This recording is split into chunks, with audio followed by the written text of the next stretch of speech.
Welcome to Vedavyasa academy. Dear friends,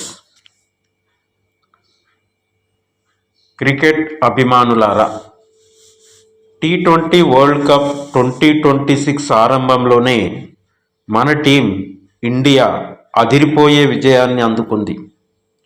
America జట్టు గట్టి పోటీ ఇచ్చినప్పటికీ చివరికి మన మెన్ ఇన్ బ్లూ పైచేయి సాధించింది. అసలు మ్యాచ్లో ఏం జరిగింది? సూర్యకుమార్ యాదవ్ ఇన్నింగ్స్ ఎందుకు స్పెషల్? బౌలర్లు ఎలా మెరిశారు? పూర్తి వివరాలు ఈ వీడియోలో చర్చించుకుందాం. సో, టాస్ గెలిచిన అమెరికా కెప్టెన్ మోనాంక్ పటేల్ మొదట ఫీల్డింగ్ ఎంచుకున్నాడు. ఇండియా బ్యాటింగ్ చాలా దారుణంగా మొదలైంది. అభిషేక్ శర్మ గోల్డెన్ డక్ కాగా ఇషాన్ కిషన్ 20, తిలక్ వర్మ 11 త్వరగానే పెవిలియన్పై చేరారు.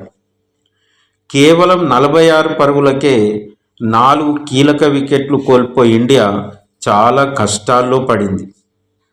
అమెరికా బౌలర్ షాడ్లీ వాన్ షాల్క్విన్ ఒకే ఓవర్లో 3 వికెట్లు తీసి భారత అభిమానులకు గట్టి షాక్ గురిచేశారు. సో, ఒకవైపు వికెట్లు పడుతున్న కెప్టెన్ సూర్యకుమార్ యాదవ్ అద్భుతమైన పోరాట పటిమను కనబరిచాడు.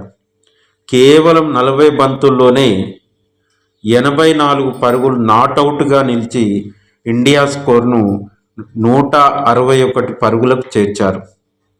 అక్షర్ పటేల్, రింకు సింగ్ స్వల్ప స్కోర్లకే పరిమితమైన సూర్య తన ట్రేడ్ మార్క్ షాట్లతో వాంఖేడి స్టేడియంను హోరెత్తించాడు.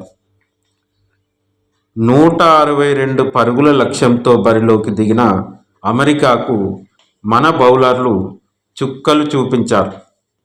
చాలా రోజుల తర్వాత జట్టులోకి వచ్చిన మహమ్మద్ సిరాజ్ 3 వికెట్లతో చెలరేగాడు.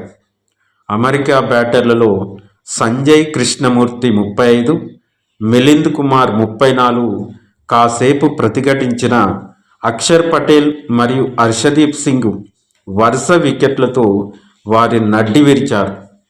చివరకు అమెరికా 20 ఓవర్లలో 132, 8 వికెట్ల నష్టానికి పరిమితమైపోయింది. సో, మొత్తానికి ఇండియా 29 పరుగుల తేడాతో విజయం సాధించి వరల్డ్ కప్ వేటను ఘనంగా ప్రారంభించింది. సూర్యకుమార్ ఫామ్ టీమిండియాకు అతిపెద్ద ప్లస్ పాయింట్. మరి ఈ మ్యాచ్లో మీకు నచ్చిన మూమెంట్ ఏది? ఈ కింద కామెంట్ చేయండి. మరిన్ని ఇట్లాంటి వీడియోల కోసం మా ఛానల్ని సబ్స్క్రైబ్ చేయండి. Thank you for watching. జై హింద్.